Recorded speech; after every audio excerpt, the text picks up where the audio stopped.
अस्सलामु अलैकुम my social media family. उम्मीद करती हूँ कि आप सब लोग हिफ्ज़ व अमान से होंगे, खुशबाश होंगे और आज के हसीन और ख़ूबसूरत मौसम में आपको खुशामदीद कहती हूँ। यहाँ पे हल्की-हल्की बारिश की फुहार मेरे मुँह पे पड़ रही है। आसमान पे बादलों के क्या कहने, मैं आपको बादल भी दिखा देती हूँ और जनाब खूबसूरत फूलों के सामने खड़े होकर आपके लिए गरमा-गरम ख़बरें लेकर हाज़िर हो गई हूँ। जनाब पहले तो मैं आपके साथ कुछ ऐसी ख़बरें शेयर करती हूँ जिसके हवाले से आपको देखकर थोड़ी-सी तकलीफ़ तो होगी। एक तो ये कि हरीम शाह ने मरियम नवाज़ की एक ऑडियो लीक की है जिसका हकीकत और सच्चाई से कोई ताल्लुक़, कोई वास्ता दूर-दूर तक नहीं है। उन्होंने दरअसल हरकत क्या की है, बहुत ही भोंडी किस्म की हरकत ये की है कि मरियम नवाज़ की एक ऑडियो जिसमें वो कह कुछ और रही हैं और वो रेफ़रेंस दे रही हैं और उस रेफ़रेंस को कट करके आगे पीछे से बीच की जो बात है उसका एक टुकड़ा जो है उसको सोशल मीडिया पे वायरल कर रही हैं। मैं आपको दिखाती हूँ कि हकीकत में वो वीडियो क्या है। Have a look. आप उनको उनकी वीडियो दिखाकर ब्लैकमेल करें और उनसे अपने मुखालिफिन के खिलाफ फैसले लें। जस्टिस जावेद इकबाल, आप उनको उनकी वीडियो दिखाकर ब्लैकमेल करें और उनसे अपने मुखालिफिन के खिलाफ फैसले लें, क्या एनआरओ इसको कहते हैं? जी, तो जनाब आप लोगों ने वीडियो देखा। इसके बाद मैं आपको अगला वीडियो दिखाना चाहती हूँ और अगला वीडियो ये है कि शाह महमूद कुरैशी जब से जेल में गए हैं, पीछे से उनकी फैमिली के बीच में शदीद किस्म के झगड़े शुरू हो गए हैं। झगड़े किस चीज़ को लेकर शुरू हो गए हैं वो भी मैं आपको बता देती हूँ कि आपको पता है कि ये जो शाह महमूद कुरैशी साहब हैं, ये अपने इलाके में लोगों के पीर साहब हैं और पीर साहब को नजराना चढ़ाने के लिए बहुत सारे लोग आते रहते हैं और पैसा देते हैं। पहले ये तमाम पैसा जो है वो शाह महमूद कुरैशी के पास जाता था, लेकिन अब मसला क्या हो गया है कि शाह महमूद कुरैशी के जाने के बाद उनका जो बेटा है वो खुद को जानशीन समझ रहा है। वो कह रहा है कि जी सारा पैसा मेरे पास आएगा, जबकि शाह महमूद कुरैशी के जो भाई हैं उनका ये क्लेम है कि सारा पैसा जो है वो मुझे जाएगा, क्योंकि हमारे दादा से ये चीज़ जो है लड़ी जो है या गद्दी जो है वो चलती आ रही है। और उन पैसों के झगड़े को लेकर एक वीडियो जो है सोशल मीडिया पे 2 दिन से रोटेट कर रहा है। शाह महमूद कुरैशी के भाई हैं जी, जिनका नाम है मुरीद हुसैन कुरैशी। माल के ऊपर, ठीक है, पैसे के ऊपर जनाब जी उनके बहुत ज़्यादा झगड़े चल रहे हैं और ये बहाउद्दीन ज़िक्रिया के मज़ार के ऊपर जो है इन्होंने कोई वो करवाया था इवेंट, यानी लोगों को इकट्ठा किया था और आप देख सकते हैं उस वीडियो के अंदर के लोग पैसे भी दे रहे हैं और वो पैसे डायरेक्ट अपनी जेबों में डाल रहे हैं। मतलब ये है कि शाह महमूद कुरैशी से भी 2 हाथ आगे निकले हैं शाह महमूद कुरैशी के भाई। Have a look.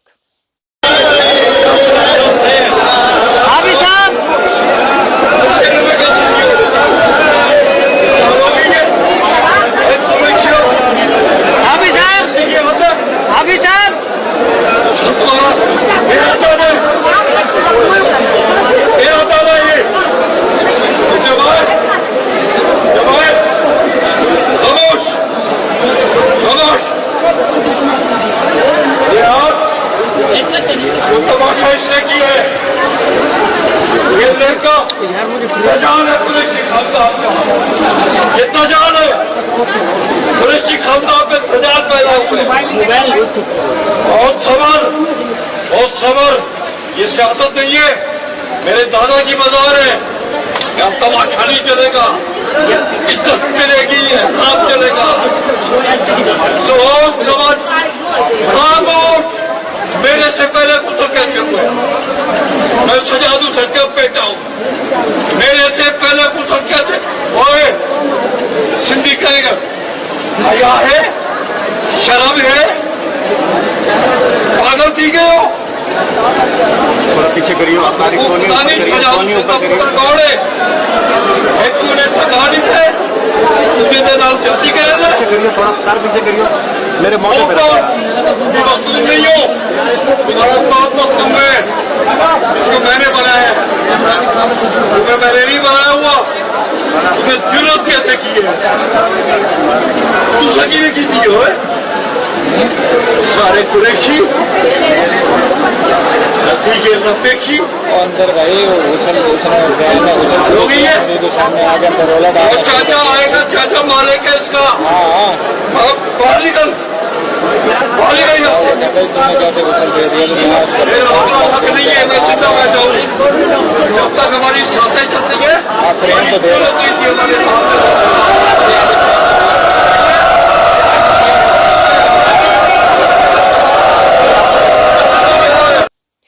जी, तो जनाब आपने ये वाला वीडियो भी देख लिया।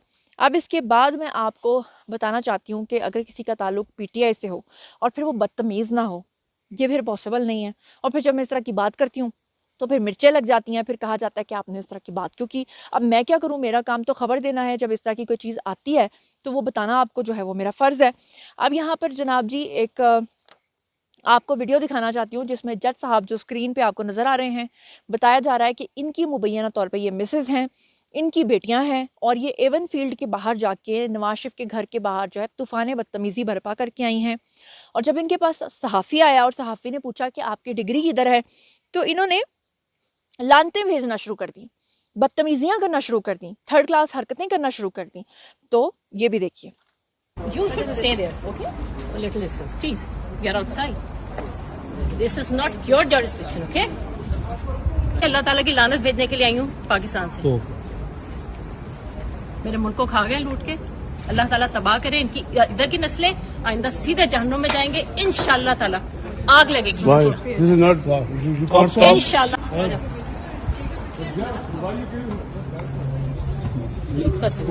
I'm chilling.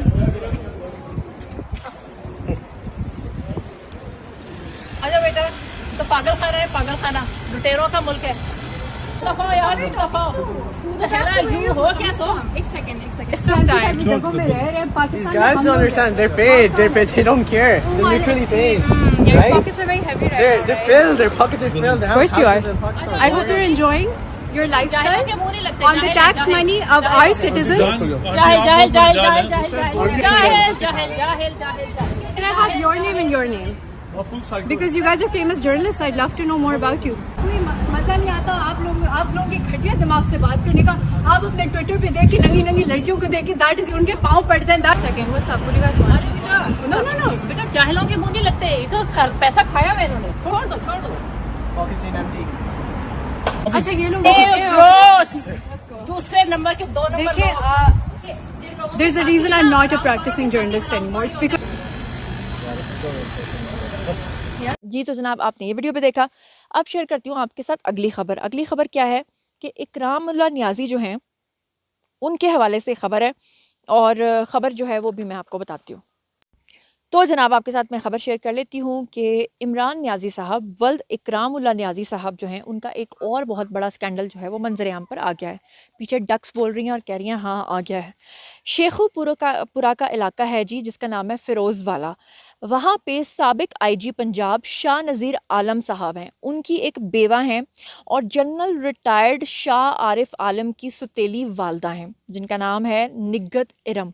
अब ये जो निगहत इरम साहिबा हैं इनकी 500 कनाल 9 मरले अराज़ी थी जिसकी ये मालिक थी और उन्होंने इस अराज़ी का जो मुख्तार नामा है वो 1996 में इमरान खान के वालिद जो हैं इकरामुल्लाह नियाज़ी उनको दिया था। अब जब इन्होंने उनको दिया था तो मुख्तार नामे की बुनियाद पे इकरामुल्लाह नियाज़ी ने ये जो अराज़ी थी ये 13 अक्टूबर 2004 को अपने बेटे इमरान खान और अपनी 4 बेटियों को 70 लाख रुपए में फ़रोख्त कर दी थी। अपने ही बच्चों को उन्होंने फ़रोख्त कर दी थी। इमरान खान ने ये जो जायदाद इनको मिली थी ये जायदाद 2005, 2006 और 2007 में इलेक्शन कमीशन को जमा कराई गई असासों की तफसील में ज़ाहिर नहीं की। जैसा कि आपको पता है कि नियाज़ी साहब ने अपने जो असासे ज़ाहिर किए हैं उसमें उन्होंने बताया है कि ना तो उनके पास कोई बाइक है, ना साइकिल है, ना कोई गाड़ी है, बल्कि उन्होंने लिखा था कि उनके पास सिर्फ 5 बकरियाँ हैं। ठीक है, वही अंडे कट्टे बकरे, उसके अलावा तो नियाज़ी साहब को कुछ और पता नहीं है। 2005 से 2009 तक अपनी इनकम टैक्स रिटर्न्स में भी उन्होंने इसको जाहिर नहीं किया। 19 मार्च 2008 को इकरामुल्लाह नियाज़ी जो हैं उनका इंतकाल हो गया और उसके बाद अलीमा खान जो अलीमा बाजी उर्फ सिलाई मशीनों वाली बाजी जो हैं जो जिससे वो बहुत अमीर हो गई हैं उन्होंने इस जायदाद को अपनी वेल्थ स्टेटमेंट में ज़ाहिर किया, लेकिन गलत बयानी करते हुए उस वेल्थ स्टेटमेंट को उन्होंने ज़ाहिर किया और उसमें अपनी विरासती उसको ज़ाहिर किया। उन्होंने ये ज़ाहिर किया कि ये उन्होंने किसी से ख़रीदी नहीं है बल्कि ये उनकी विरासत थी और इसकी मालियत जो है वो उन्होंने 0 लिखी, यानी उसके ऊपर भी उन्होंने कहा कि मैं कोई टैक्स नहीं दूंगी। हालांकि वो जायदाद अपने वालिद से उन्होंने ख़रीदी थी, यानी कि वालिद ने अपने बच्चों को बेची थी क्योंकि उन्होंने आगे से खुद जिनसे ख़रीदी थी उनका मैंने आपको तफसीलात जो हैं वो बता दी हैं। अब इमरान खान ने ये जायदाद 2010 में आकर जाहिर कर दी, लेकिन गलत बयानी करते हुए इसको भी उन्होंने जाहिर किया और विरासती और मालियत जो अपनी विरासत अपनी जाहिर की और जो मालियत उसकी जाहिर की, उसमें उन्होंने अपनी बहन की तरह उसको सिफर जो है वो शो किया। इमरान खान को 2005 में पेशावर के अंदर एक प्लॉट जो है वो गिफ्ट मिला और उसको उन्होंने 10 साल तक छुपाया और अपने गोशवारों में जाहिर नहीं किया, जिसके बाद पहली मर्तबा 2015 में उन्होंने उसको जाहिर किया। और 2005 में इमरान खान जो थे, आपको अच्छे तरीके से पता है कि असम्बली के रुकन भी थे, उसके बावजूद उन्होंने ये क्राइम किया और इसको उन्होंने जाहिर नहीं किया। इलेक्शन कमीशन को जमा कराई गई तफसीलात में उस प्लॉट को जाहिर नहीं किया गया। ये भी तफसीलात जो हैं वो मंजर आम पर आई। 28 दिसंबर 2015 को पेशावर के अंदर एक तकरीब हुई। उस तकरीब के दौरान इमरान खान ने अपने प्लॉट की मलकियत को तस्लीम कर लिया और ना सिर्फ तस्लीम किया बल्कि बताया कि ये प्लॉट तो शौकत खानम अस्पताल को दे दिया गया है। फिर उसके बाद आपको मैं मज़ीद तफसीलात से आगाह करूं कि 1987 में भारत की टेस्ट सीरीज़ में शिकस्त देने वाले पाकिस्तानी क्रिकेट टीम के खिलाड़ियों को लाहौर के अंदर रिहायशी प्लॉट्स का ऐलान किया गया था और उसकी शर्त ये थी कि पहले से पंजाब में आपका कोई घर या प्लॉट नहीं होगा, यानी कि इनाम की सूरत में खिलाड़ियों को ये प्लॉट उस सूरत में दिया जाएगा कि अगर आपकी इससे पहले कोई प्रॉपर्टी या मलकियत जो है वो नहीं है पंजाब के अंदर। लेकिन इमरान खान ने 2 अप्रैल 1987 को प्लॉट के लिए दरख्वास्त दे दी कि ये प्लॉट मुझे चाहिए, जबकि इससे पहले उनकी जायदाद जो थी वो वहाँ पर मौजूद थी, जिसके साथ उन्होंने एक और गलत बयानी की, एक और झूठ बोला। झूठ उन्होंने ये बोला कि उन्होंने अपना बयान हल्फी भी साथ लगा दिया कि मेरा कोई भी पंजाब के अंदर ना तो प्लॉट है ना कोई घर है, जबकि उस वक्त वो अपने फैमिली हाउस के अंदर ही रहते थे, यानी बनीगाला और ज़बान पार्क तो बाद में बना। वेस्टवुड सोसाइटी लाहौर में कई प्लॉटों के वो मालिक भी थे और ये सोसाइटी इकरामुल्लाह न्याजी ने 80 के दहाई में बनाई भी थी, यानी उस पूरी सोसाइटी के प्लॉट्स के भी मालिक थे।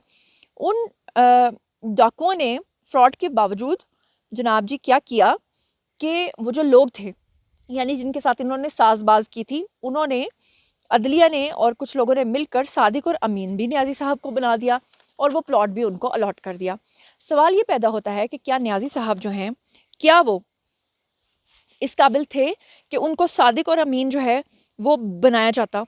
लेकिन ये सवाल जो है ये तो मैं आपके पास छोड़ के जा रही हूँ। इसका फैसला भी आप लोगों ने करना है कि क्या न्याजी साहब जो हैं इतनी सारी सबूतों के बावजूद, इतनी सारी चीज़ों के बावजूद सादिक और अमीन हैं या नहीं हैं। इसका जवाब आप लोग आइए कमेंट सेक्शन में दीजिए, मैं पर्सनली जवाब दूंगी। मज़ीद खबरें, व्लॉग्स, इंटरव्यूज़ और सियासी तज़किरे जानने के लिए मेरे साथ कनेक्टेड रहना हरगिज़ मत भूलिएगा। चैनल को सब्सक्राइब कर लीजिएगा। अपना बहुत ख्याल रखिएगा। अल्लाह निगहबान।